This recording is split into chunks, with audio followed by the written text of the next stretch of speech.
This story is the final update to the story. I think my wife cheated on me, but I can't prove it. My user friend saw my Richard on the Infidelity Reddit sub page. All links to the sub post and previous video in the description. Let's dive right into this.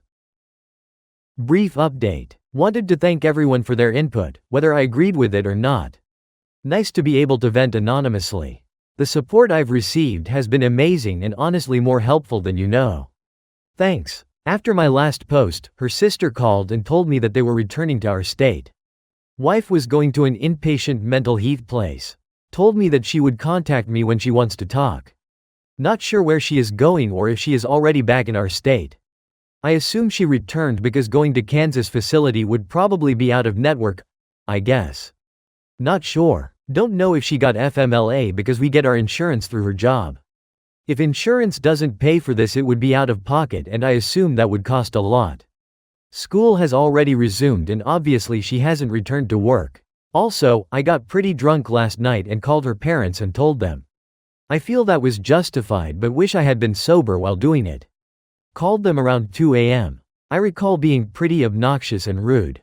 Trying to work up courage to apologize to them. Trying to figure out how to make divorce work. Financially, it will be a huge strain, particularly if she does have a job. Also not sure if you get paid while on FMLA.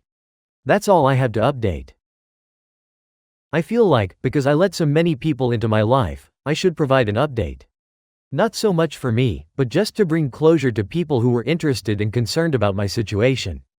People will likely not like this outcome, but it is what it is. We are working on fixing our marriage.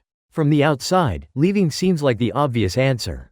What she did was a betrayal and continuing the relationship is my choice rather than hers. However, it's very difficult to navigate the emotions and ramifications of a situation like ours without a lot of feelings mixed into the equation.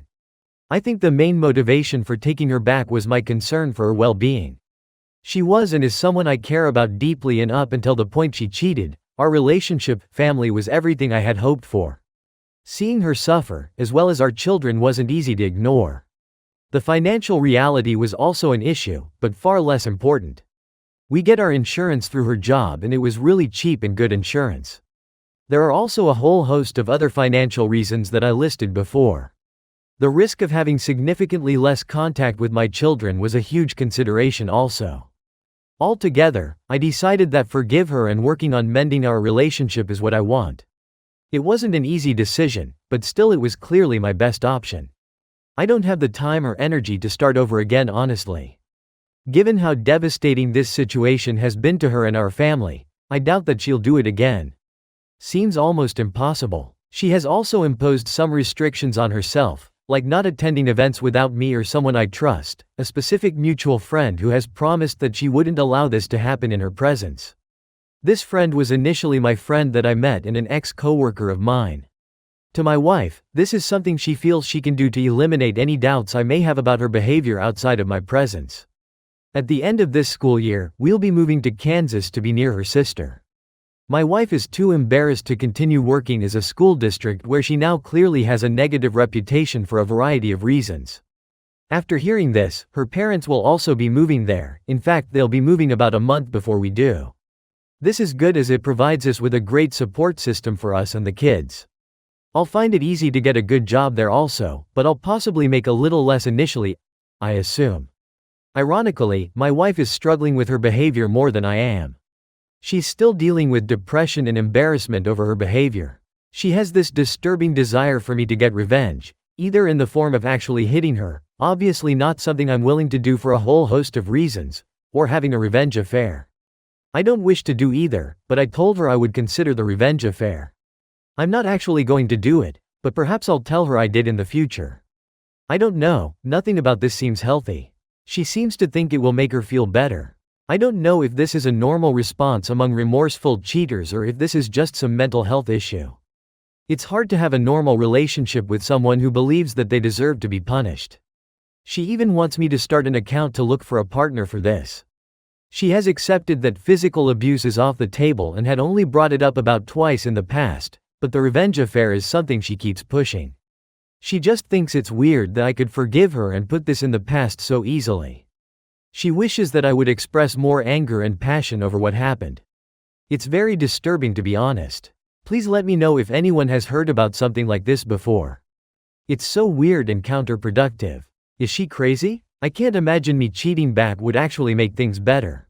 She did admit that she had sex with the other dude twice, and one occasion it was without protection. Perhaps to make me feel better, she insists that it was horrible.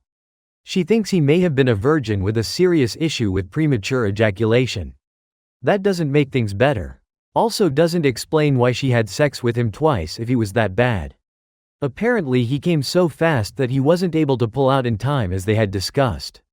The fact that she cheated with some overweight dude who was living paycheck to paycheck seems like a slap in the face to me. Makes me wonder how shitty I must be for Brad to be a better alternative in her mind. Honestly, this is what bothers me the most about what she did. She stands by her claim that she initially went to his place just to watch Harry Potter movies. Perhaps that's true, but still completely unacceptable. Ironically, if she had asked me if she could, I may have said yes because I wouldn't have viewed him as competition for my affections.